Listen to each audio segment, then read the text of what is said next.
Hello guys. आज हम हमारी रमन स्पेक्ट्रोस्कोपी जो कि हमारी सेकंड यूनिट है atomic and molecular physics second की, इसका हम टॉपिक करने जा रहे हैं प्योर रोटेशनल रमन स्पेक्ट्रा। इससे पहले हम ने वाइब्रेशनल रमन स्पेक्ट्रा किया था। अगर आपने वो टॉपिक कवर करना है तो आप इससे प्रीवियस वीडियो जाके प्लेलिस्ट में देख सकते हैं। तो आज हम प्योर रोटेशनल रमन स्पेक्ट्रा करेंगे। प्योर रोटेशनल जो हमारे रमन स्पेक्ट्रा की बात करें तो कल हमने देखा भी था और पहले भी हमने एटॉमिक फर्स्ट में पढ़ा है कि एक जो हमारी इलेक्ट्रॉनिक स्टेट होती है उसके कोरस्पोंडिंग हमारे पास बहुत से रोटेशनल लेवल होते हैं और रोटेशनल लेवल के कोरस्पोंडिंग वाइब्रेशनल लेवल होते हैं हमारे पास। अब हम स्टेप बाय स्टेप इसको डिस्कस कर लेते हैं। The pure rotational Raman lines appearing on both sides to the other of the same vibrational state की जो हमारे सेम वाइब्रेशनल स्टेट हैं उसके दोनों ही साइड क्या होती हैं हमारे पास रोटेशनल लेवल्स होते हैं।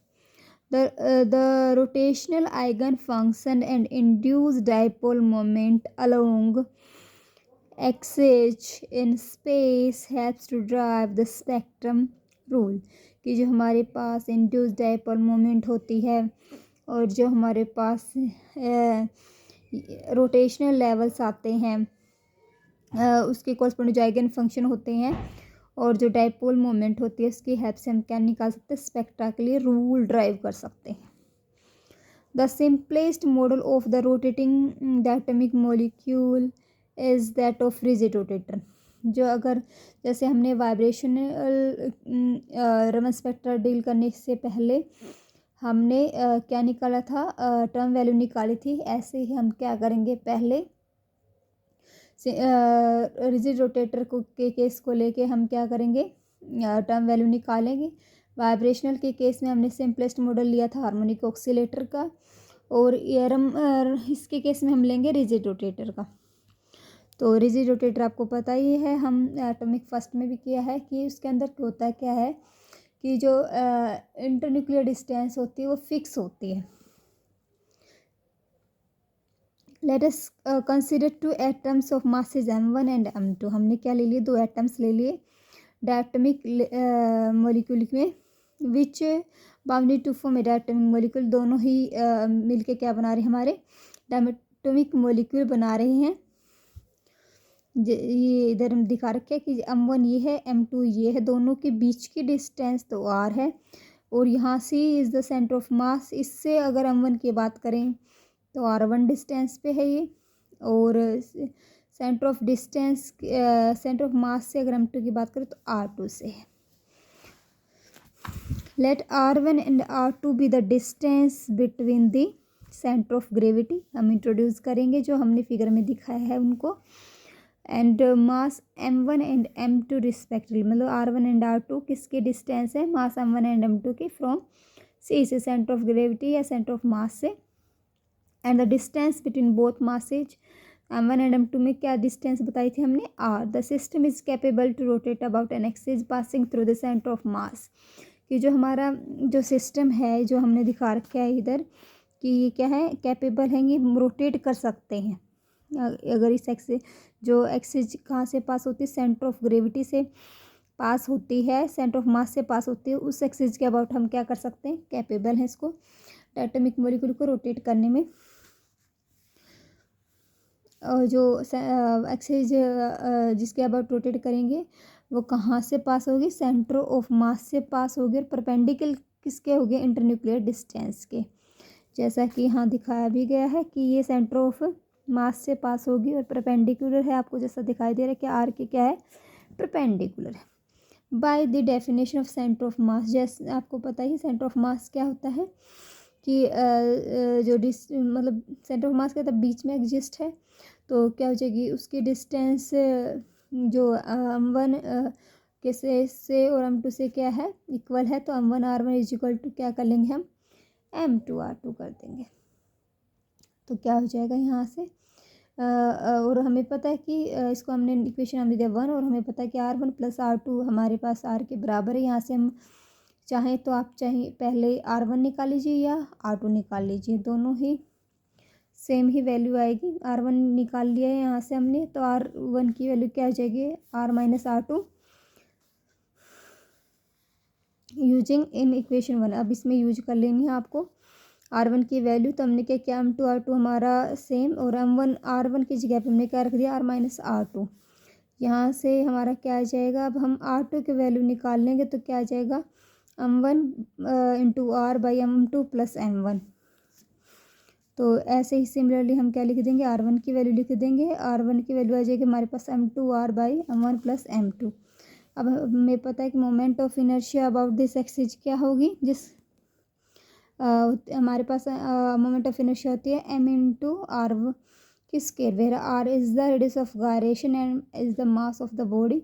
देन दो बॉडी है तो हम क्या ले लेंगे, टोटल आई क्या हो जाएगी हमारे पास, m1 r1 की स्केयर प्लस m2 r2 की स्केयर। और अब इधर हम क्या करेंगे, R1 R2 की वैल्यू जो यहाँ हमने कैलकुलेट कर रखी हैं उनको पुट कर देंगे।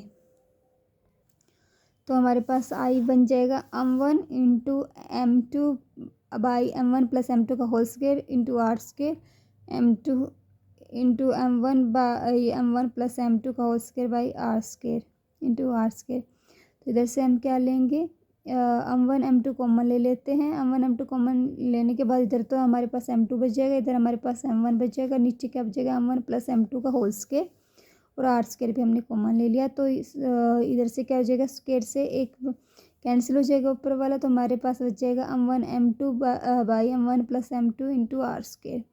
अब हमें पता है कि ये क्या होता है, M1 into M2 M1 plus M2 क्या होता है, रिड्यूज मास होता है, reduce mass of the molecule. तो इसको हम म्यू से रिप्लेस कर देंगे तो हमारे पास आई की वैल्यू आ जाएगी म्यू आर स्केयर। इसे अभी ये क्या हो जाएगा, डायटोमिक मोलिक्यूल क्या हो जाएगा, सिंगल पॉइंट मास म्यू की तरह क्या करेगा, बिहेव करेगा। तो हम क्या लिखेंगे, the diatomic molecule is equivalent to a single point mass mu at a fix distance r from the axis of rotation, such system is called rigid rotator. अब क्या करें, सिंगल पॉइंट मास की तरह बिहेव करे, इसीलिए हम क्या बोल रहे हैं, इसको रिजिड रोटेटर कह रहे हैं। To determine the possible energy of rotation of the molecule. अब हम क्या करेंगे, जिस एनर्जी के साथ ये रोटेट करना चाहता है कर रहा है उसको हम कैलकुलेट करने के लिए आगे हम क्या करेंगे, कैलकुलेशन पार्ट करेंगे। हम अब एनर्जी निकालेंगे तो हम क्या लिखेंगे, to determine the possible energy of the rotation of the molecule we have to solve the Schrodinger equation which is time independent, and for this we solve three-dimensional Schrödinger equation for a rotator which is del square psi plus 8 pi square mu e by s square into psi। अब आप बोलेंगे कि ma'am आपने यहाँ v क्यों नहीं लिया, v क्यों नहीं लिया, क्योंकि v किसका फंक्शन होता है, r का। चेंज इन r ही तो होता है, चेंज इन पोजिशन ही तो होता है, पोजिशन के कारण होता है, बट r यहाँ हमारी क्या फिक्स है। तो पोटेंशियल एनर्जी क्या आएगी हमारे पास, 0। तो अब वी की इसलिए हमने क्या कर दिया, नेगलेक्ट कर दिया। अब इसको सिंप्लीफाई करने के लिए हमने क्या किया, स्फेरिकल पोलर कोऑर्डिनेट में इसको क्या कर लिया, हमने चेंज कर लिया। स्फेरिकल पोलर कोऑर्डिनेट आपको पता ही क्या होता है, r theta and phi, but curly psi by curly r की टर्म हम नहीं लेंगे क्योंकि आर हमारा फिक्स है, तो ये टर्म क्या हो जाएगी 0। तो थीटा एंड फाई वाली वेरिएशन वाली टर्म ही हम लेके चलेंगे। तो सेकंड टर्म आपको पता ही होता है क्या, 1/r square sine theta curly by curly theta sine theta curly psi by curly theta plus 1/r square sine square theta curly square psi upon curly phi square plus 8 pi square by square into I E into psi is equal to 0। R वाला term हमारा 0 हो गया, तो इसलिए हमने are का neglect करके दोनों ही कांस्टेंट थीटा एंड फाई के विद रिस्पेक्ट लिया है। अब हमें पता है आई की वैल्यू कहते हैं म्यू आर स्क्वायर, वह यहाँ से हम क्या निकाल लेंगे, आई बाई आर स्क्वायर जो हमारा बना है उसको क्या निकाल लेंगे हम, म्यू लिख सकते हैं। तो हमारी इक्वेशन क्या बन जाएगी, 1 by sine theta curly by curly theta sine theta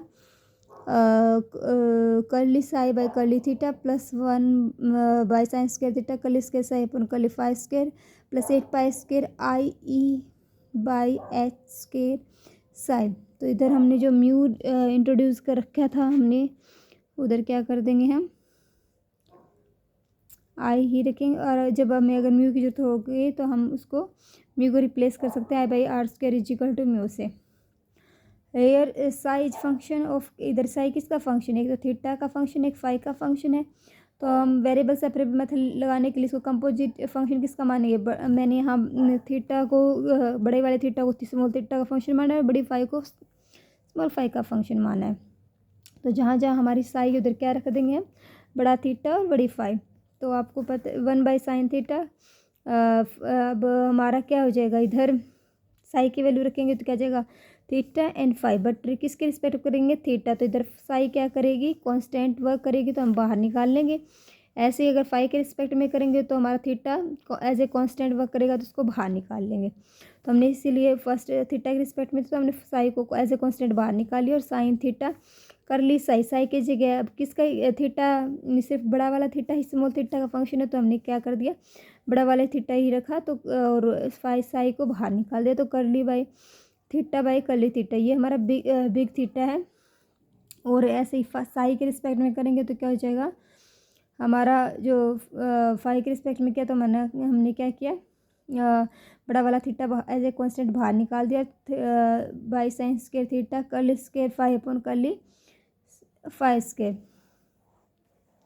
8 pi square I E H square. इधर हमने साई की वैल्यू रखी थीटा, बड़ा थीटा और बड़े फाई। तो अब हम क्या करेंगे, बड़ी थीटा और बड़ी फाई काटनी है इधर से हमने, और इधर से हमने साइन स्क्वायर थीटा काटना ताकि इधर फाई फाई का फंक्शन बच जाए और इधर हमारे पास थीटा फंक्शन बच जाए। तो हमने क्या करना है कि दोनों टर्मों को अलग करने के लिए हमने क्या किया, सिंप्लीफाई करने के लिए हमने इसको मल्टीप्लाई कर दिया साइन स्क्वायर थीटा अपॉन बड़े वाली फाई और बड़े वाला थीटा। तो अब हमने करने के बाद इधर क्या हो जाएगा, इधर से फाई कैंसिल हो जाएगी, डिवाइड में बड़ा वाला थीटा आ जाएगा, और सेकंड टर्म में क्या हो जाएगा यहाँ से थीटा कैंसिल हो जाएगा, 1 बाई क्या आ जाएगी बड़ी वाली फाई आ जाएगी, और इधर से ही हमारे दोनों ही टर्म कैंसिल हो जाएंगे, और इधर साइंस के थीटा बच जाएगा, और इधर से हमने साइंस के थीटा से मल्टीप्लाई की तो वो भी कैंसिल हो जाएगा। तो इधर देखो फाई फाई का बन जाएगा, और इधर हमारे पास क्या बचेगा थीटा थीटा का, तो इसको हम इधर ले आएंगे माइनस में, और ये दोनों टर्म इधर रह जाएंगी। तो हमारे पास ऐसी इक्वेशन बन जाएगी, इधर आके माइनस हो जाएगा। तो अब आपको आप इस इक्वेशन में देख सकते हैं कि ये वाली जो टर्म है पूरी जो हमारी लेफ्ट हैंड साइड है ये थीटा का फंक्शन है, और ये सेकंड वाली हमारी फाई में है। तो दोनों अगर अलग अलग वेरिएबल में दो टर्म दे रखे हैं तो दोनों इक्वल कब हो सकते हैं, कि दोनों जब इक्वल हो सकते हैं, दोनों जब किसी कांस्टेंट के दोनों इक्वल हो तो दोनों इक्वल हो सकते हैं। जैसे ऐसे नहीं बोल सकते ए इज इक्वल टू बी के है और सी इज इक्वल टू बी है तो हम ए इज इक्वल टू सी बोल सकते हैं। तो इस केस में हमें ऐसे ही लेके चलेंगे कि ये इक्वेशन तब सेटिस्फाई होगी कि जब दोनों ही टर्म ये लेफ्ट हैंड साइड और राइट हैंड साइड क्या हो जाए किसी कांस्टेंट टर्म के इक्वल हो जाए। तो कांस्टेंट टर्म हमने इंट्रोड्यूस किए करेंगे हम एम स्क्वायर। तो हमने लिखना कैसे है, in the above equation left hand side is a function of capital theta and right hand side is function of capital phi. To satisfy this equation both side of the equation must be equal to some constant say m square. In this way we get two equation. तो इस एक बार तो इसको हम m square के equal रख देंगे right hand side part को, एक बार लेफ्ट हैंड साइड को। तो जब हमने right hand side part equal किया तो हमारे पास कुछ ऐसी टर्म बन गई, अकेला फाई का ही था, कैपिटल फाई क्या था स्मॉल फाई का ही तो फंक्शन है। तो इसको हम कैसे लिख सकते हैं, टोटल डेरिवेटिव में कन्वर्ट कर सकते हैं पार्शियल डेरिवेटिव को। तो हमने कन्वर्ट कर दिया। इधर से हम देखो ये क्या सेकंड ऑर्डर डिफरेंशियल इक्वेशन है, तो हम क्या निकाल लेंगे, इसका सॉल्यूशन निकाल सकते हैं जो कि हमारे पास ये आएगा small phi M into phi A into E iota M phi, ठीक है। और जो सेकंड पार्ट जो हमारे लेफ्ट हैंड साइड को भी हम किसके इक्वल दिखा देंगे, कांस्टेंट टर्म एम स्क्वायर के। तो जो सॉल्यूशन हमने निकाला फाई वाले टर्म का ये आया है हमारे पास। वेयर ए क्या है हमारा नॉर्मलाइजेशन कांस्टेंट है जिसकी वैल्यू है 1/√2 पाई, और एम की वैल्यू क्या है 0 + 1 ± 1 ± 2 एंड शो ऑन। अब क्या करेंगे, इसको सोल्व करेंगे इस इक्वेशन को। क्योंकि है ना, यहीं से तो एनर्जी की वैल्यू हो जाएगी। आपको दिख रहा है कि यहीं ई हमें दिख रहा है और हमें क्या निकालनी है, एनर्जी ऑफ रोटेशन निकालनी है। तो इसको सोल्व करेंगे अब हम। अब इसको सोल्व करने के लिए हमने क्या करना है कि पहले तो सिंपलीफाई करने के लिए हमने बड़ा वाला थीटा बाई साइंस के थीटा से क्या कर दिया, मल्टीप्लाई कर दिया। तो यहाँ से क्या हो जाएगा, थीटा कैंसिल हो जाएगा, यहाँ से बड़ा वाला थीटा कैंसिल हो जाएगा। यहाँ से हमने क्या किया है, यहाँ से साइंस का थीटा कैंसिल हो जाएगा। तो हमारे पास इस टाइप की वैल्यू बच जाएगी, 1/sin theta D by D theta sine theta D by cap D बड़ा theta by D theta 8π² IEH² minus m² sine square theta into capital theta. अब आप ये बोलोगे अगर ये भी स्मॉल आपको डिफ्रेंशिएट करना दोनों को, अगर आपको ऐसे बड़ा वाला थीटा ना बनाना है तो आप इसको ऐसे भी लिख सकते हो, इसके अंदर h ऐसे करके लिख लीजिए या कुछ और लिख लीजिए, p लिख लीजिए, p ऑफ फंक्शन थीटा, ताकि दोनों डिफ्रेंशिएट हो सकें। नहीं तो अदरवाइज आपको कंफ्यूज हो जाओगे, इसको कैंसिल कर दोगे या 1 वैल्यू रख दोगे। तो कंफ्यूज नहीं होना। आप कैपिटल थीटा की जगह अगर आपको ध्यान नहीं रहता तो आप पी भी यूज़ कर सकते हो, बड़ा वाला थीटा जो आपको वेरिएबल सुटेबल हो आप वो यूज कर सकते हो। हमने क्या किया, इसको सिंप्लीफाई करने के लिए एक्स की मानना है, एक्स को क्या माना, कोस ऑफ थीटा। तो कोई पी फंक्शन मान लिया एक्स का, जो पी फंक्शन किसका, एक्स का, और एक्स किसका फंक्शन है, थीटा का। तो पी एक्स बराबर मान लिया हमने कैपिटल थीटा, और कैपिटल थीटा किसका फंक्शन है, थीटा का। तो अगर हम इसको D theta by D small theta की वैल्यू इसकी वैल्यू लिखना चाहते हैं तो क्या आ जाएगा, डी पी को पहले किसका करना पड़ेगा, एक्स के, और एक्स को थीटा के, तो ये आ जाएगी हमारे पास। और ऐसे ही साइन स्क्वायर थीटा को भी रिप्लेस करना चाहते हैं तो साइन स्क्वायर थीटा की वैल्यू निकालेंगे तो वो आएगी हमारे पास minus sine theta D by D X. तो ये हम किस में यूज कर लेंगे, इक्वेशन 8 में यूज कर लेंगे, ये वाली वैल्यू और ये वाली वैल्यू। तो हमारी कुछ टर्म सोल्व करने के बाद ये आ जाएगी हमारे पास D by D X into 1 minus x² D P by D X plus 8π² I/h² minus m² by 1 minus x² into P is equal to 0। अब क्या करेंगे, मल्टीप्लाई कर लेंगे अंदर इस टर्म को, और इस टर्म को भी अगर मल्टीप्लाई करना चाहो तो कर सकते हो, नहीं तो पी को बाहर रख सकते हो। तो ये इक्वेशन जो हमारी अभी बनी है ये क्या है, इसको आपको सीधा मल्टीप्लाई नहीं करना, आपको डेरिवेटिव करना है। एक बार इसका डेरिवेटिव होगा तो ये कांस्टेंट रहेगा, फिर सेकंड टाइम क्या होगा, ये कांस्टेंट रहेगा, मतलब ये सेम रहेगा, और इसका डेरिवेटिव होगा, मतलब यू इंटू वी वाले फॉर्मूले से आपको डेरिवेटिव करना है। The above equation is identical to associate Legendre's differential equation we get as, मतलब क्या हो जाएगा, ये जो इक्वेशन आई है ये लीजेंडर जो डिफरेंशियल इक्वेशन है उसके इक्विवेलेंट है। और इसका जो अगर सॉल्यूशन निकालें वो ये मतलब ये क्या हो जाएगा, सॉल्यूशन एक्सेप्टेबल सॉल्यूशन निकालें तो वो तभी आएगा कि अगर ई की वैल्यू को हम किससे रिप्लेस कर दें, या 8π² जो हमारा ये कांस्टेंट टर्म बनी है ना 8π² I/h², इसको किससे रिप्लेस कर दें, J into J plus 1, where J is the rotational quantum number से रिप्लेस कर दें तो ही हमारे क्या आ जाएगा, जो हमारा associated Legender polynomial differential equation नहीं है उसका सॉल्यूशन हमें एक्सेप्टेबल मिलेगा। तो यहाँ से हम क्या कर लेंगे, ई की एनर्जी जो हमारी एनर्जी ऑफ रोटेशन है उसको निकाल लेंगे, वो आ जाएगी हमारे पास h² upon 8π² I into J plus 1, where H क्या है, जो हमारे पास कांस्टेंट है, प्लैंक्स कांस्टेंट भी बोल सकते हो आप। आई क्या है हमारे पास, I moment of inertia, and J is the rotational quantum number. This is the rotational energy of a diatomic molecule, where J is rotational quantum number and value of J is equal to, आप बोल सकते हैं integer है J, एक integer value take करेगा, कोई भी value हो सकती है 0 1 2 3 so on.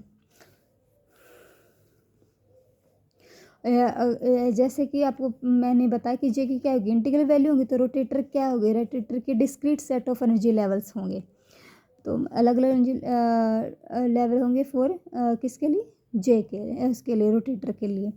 In terms of wave number, आपको पता है कि वेव नंबर की टर्म्स में लिखे एनर्जी को तो क्या लिखते हैं, E/h कर देते हैं। तो हमने इस वेव नंबर को रिप्रेजेंट किया एफ ऑफ जे, जैसे हमने वाइब्रेशनल के केस में जी ऑफ वी से रिप्रेजेंट किया था, हमने किससे रिप्रेजेंट कर लिया, एफ ऑफ जे। आपकी इच्छा हो तो आप इसको मतलब और भी कुछ ले सकते हो, पर जनरली यूज जो हमने स्टैंडर्ड बुक यूज़ की उसमें एफ ऑफ जे की नोटिफिकेशन दे रखी थी, तो आप ये करोगे तो बेटर रहेगा। तो वो हमने क्या है, एनर्जी को किससे डिवाइड करना, एच सी से। तो हमारे एच सी से डिवाइड करते एक एच से एच कैंसिल हो जाएगा, सी डिवाइड में रह जाएगा। तो H upon 8 पाई² into J plus 1। अब हम है ना जो कांस्टेंट टर्म है एच अपॉन 8 पाई², इसको किसी कांस्टेंट से रिप्लेस कर देंगे, जिसे हम कहते हैं रोटेशनल क्वांटम नंबर, और उसको डिनोट करते हैं बी से। तो एफ ऑफ जे की ऐसे क्या वैल्यू बन जाएगी, बी इंटू जे प्लस 1। फिर जे इज इक्वल टू 0 1 2 अगर 3 सो ऑन पुट करेंगे तो रिस्पेक्टिवली एफ ऑफ जे की वैल्यू क्या आ जाएगी हमारे पास, 0 2b 6b and 12b so on. So we have discrete rotational energy levels whose spacing increase with increase of J. आगे मैंने नेक्स्ट पेज इस पे दिखा भी रखे हैं कि जो हमारे पास रोटेशनल एनर्जी लेवल्स बनेंगे वो कैसे बनेंगे। उनके जो बीच की स्पेसिंग है, जैसे ही जे की वैल्यू बढ़ाते हैं उनके बीच की स्पेसिंग भी क्या हो जाती है, इंक्रीज हो जाती है, जैसे कि इनमें दिखा रखे हैं कि 2b और 6b में कितना डिफरेंस है, सिर्फ 4b का ही तो डिफरेंस है। बट अगर थर्ड लेवल और इसमें करें तो हमारा कितना डिफरेंस है, 6b का। तो हमारे जैसे जैसे जे की वैल्यू बढ़ा रहे हैं तो हमारे पास सेपरेशन भी इंक्रीज हो रहा है। अब क्या करेंगे, हमें अब वाइब्रेशनल नंबर हमने वेव नंबर निकालना फिर ट्रांजिशन के लिए, कि लोअर लेवल से अपर लेवल जाएगा तो वेव नंबर में क्या चेंज आएगा। तो हम क्या करेंगे, for the transition between level lower level J double dash and upper level J dash the wave number of emitted और अब्जॉर्ब्ड रेडिएशन की बात करें तो वो क्या हो जाएगा, वेव नंबर। आप इसको चेंज इन वेव नंबर से भी रिप्रेजेंट कर सकते हैं अगर आपकी इच्छा हो तो। F of j dash minus f of j double dash, f of j dash की वैल्यू हम यहाँ से 9 का यूज करके रख लेंगे, b j dash plus 1 j dash and minus b j double dash plus 1। तो इधर हमारा सिलेक्शन रूल क्या होता है, अलाउड ट्रांजिशन के लिए सिलेक्शन रूल हमारे होता है डेल जे प्लस माइनस 1। तो इसके लिए क्या होता है, जे डैश क्या हो जाएगा, अगर इसकी सिलेक्शन रूल के अकॉर्डिंग बात करें तो जे डैश हो जाएगा जे डबल डैश प्लस 1, मतलब एक ही जोड़े तभी दूसरा लेवल आ जाता है। तो हम इधर क्या रख देंगे, इसकी जगह क्या रख देंगे, जे डबल डैश प्लस 1 रखेंगे तो क्या हो जाएगा, जे डबल डैश प्लस 2 हो जाएगा। इधर जे डबल डैश प्लस 1 और ये टर्म सेम रह जाएंगे, और सब्ट्रैक्ट करने के बाद जो कटता है वो कट जाएगा। और फिर जनरल टर्म लिखने के लिए हम क्या कर देंगे, जे डबल डैश को क्या कर देंगे, जे से रिप्लेस कर देंगे।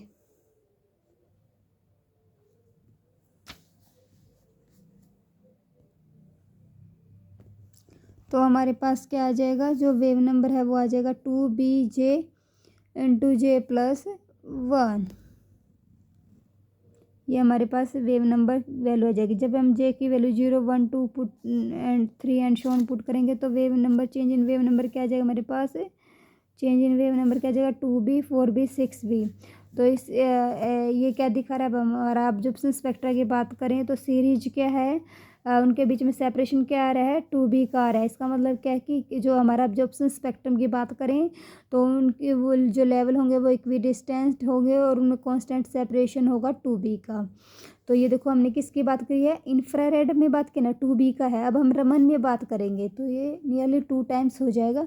बट अगर जब हमने वाइब्रेशनल की बात की थी, जो हमने सेपरेशन किया था, रमन शिफ्ट किया था, वो ओमेगा ही आया था। तो इसीलिए हमने क्या कहा था कि उसके दोनों के बीच में क्या है कि एग्रीमेंट है। बट अब इसकी बात कर लेते हैं कि इसमें जो सेपरेशन 2b है एब्जॉर्प्शन के स्पेक्ट्रम के केस में, स्पेक्ट्रा के केस में, तो रमन शिफ्ट क्या आती है वो देख लेते हैं। अब हम रमन स्पेक्ट्रा पे चलेंगे। तो हमने क्या कहा, for rotational Raman spectrum the selection rule are derived by resolving the induced dipole moment along axis in space and calculating corresponding matrix elements involving rotational eigen function। अब हमें क्या करना पड़ेगा, रिजोल्व करना पड़ेगा इंड्यूस्ड डाइपोल मोमेंट को। जैसे कि हमने वाइब्रेशनल के केस में क्या था, जब हमने वाइब्रेशनल रमन स्पेक्ट्रा स्टडी किया था मैट्रिक्स मेथड से किया था हमने, क्योंकि हम क्वांटम मैकेनिकली फाइंड आउट करते हैं उसको। तो इसमें हम ज़्यादा कैलकुलेशन पार्ट को इन्वॉल्व नहीं करेंगे, ये आपको डायरेक्ट ही करना पड़ेगा। ये हमें पता है कि अब क्या होगा, each of their component passes 2 cycle for one revolution of the molecule because alpha have the same value in opposite direction in the molecule. अब क्या करेंगे, देखो अगर दोनों मॉलिक्यूल की बात करें, दोनों के पास पोलराइजेबिलिटी क्या है, अल्फ़ा होगी। तो एक रिवॉल्यूशन में अल्फ़ा के कितने साइकिल लगेंगे, 2 लगेंगे। तो अब अल्फ़ा में चेंज कितना आएगा, 2 बार चेंज होगा एक साइकिल के ड्यूरिंग।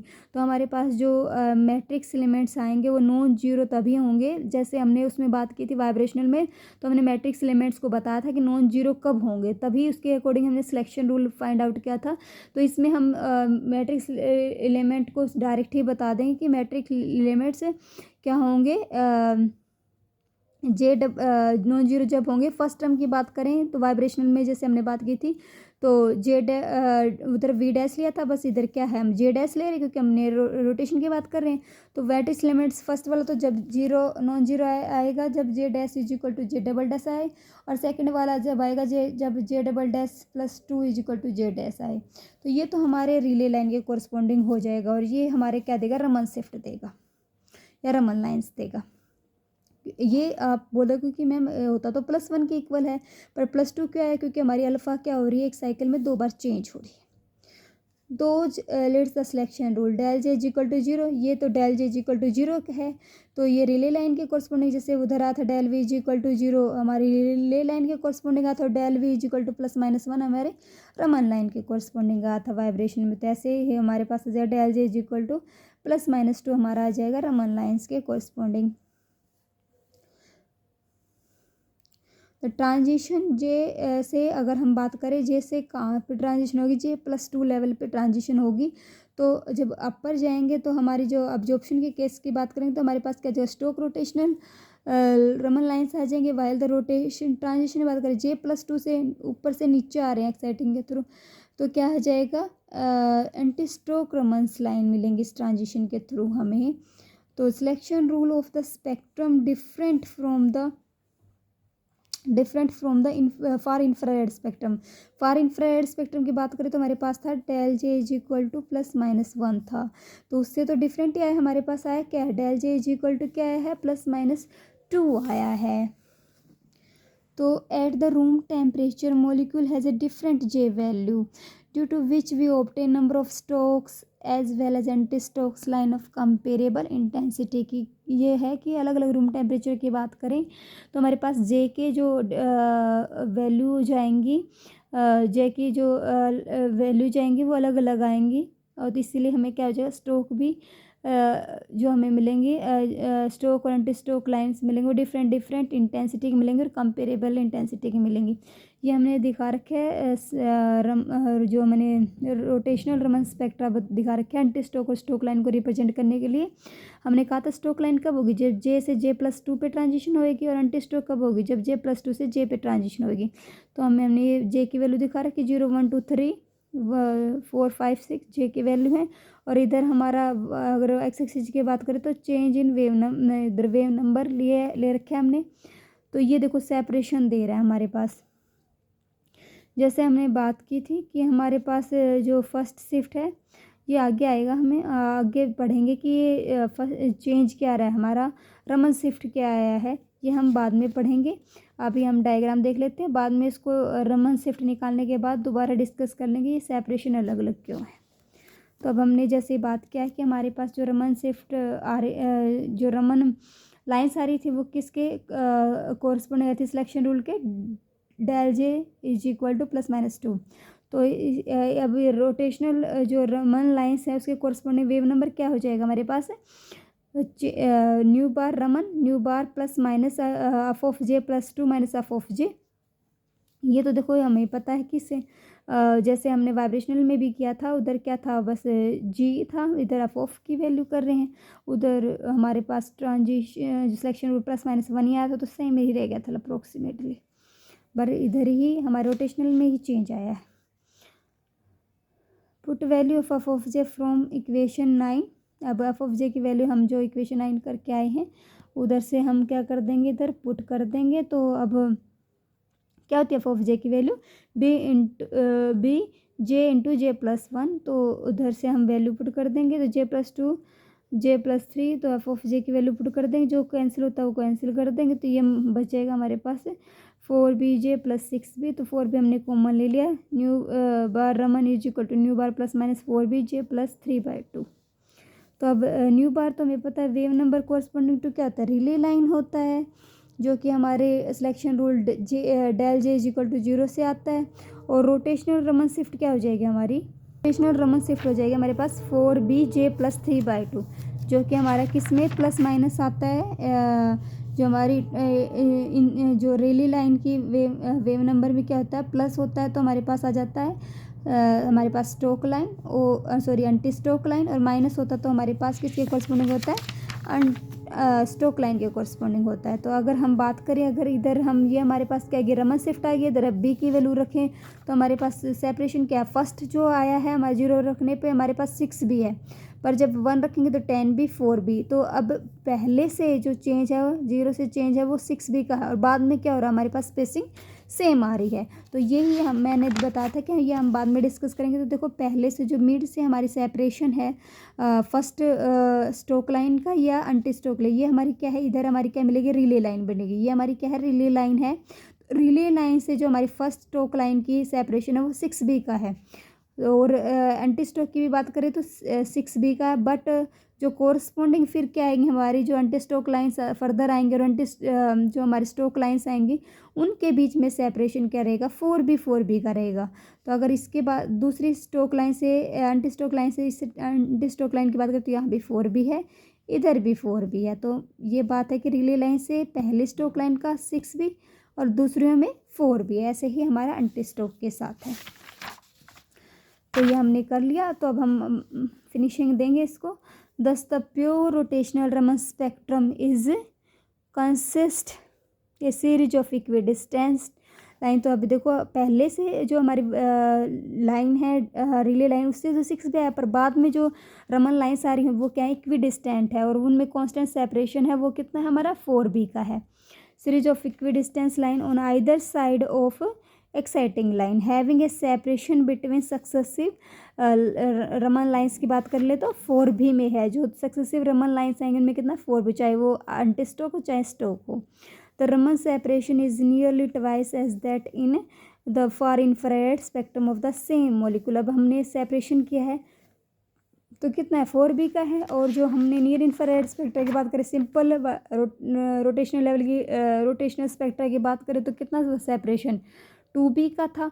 तो ये हमने देख लिया कि हमारे पास रमन स्पेक्ट्रा में कितना आ रहा है सेपरेशन, ट्वाइस आ रहा है as compare to the infrared spectra. तो ये आज का हमारा था रोटेशनल रमन स्पेक्ट्रा। गाइस अगर आपको मेरी वीडियो का कंटेंट हेल्पफुल लगे तो प्लीज़ वीडियो को शेयर एंड लाइक कीजिएगा, और अगर आपको इसके रिगार्डिंग कोई भी डाउट है तो आप कमेंट बॉक्स में डाल सकते हैं। हम नेक्स्ट वीडियो में इससे रिलेटेड क्या करेंगे, न्यूमेरिकल करेंगे, और दूसरा टॉपिक इससे जो नेक्स्ट टॉपिक है इंटेंसिटी वो करेंगे हम। Thank you.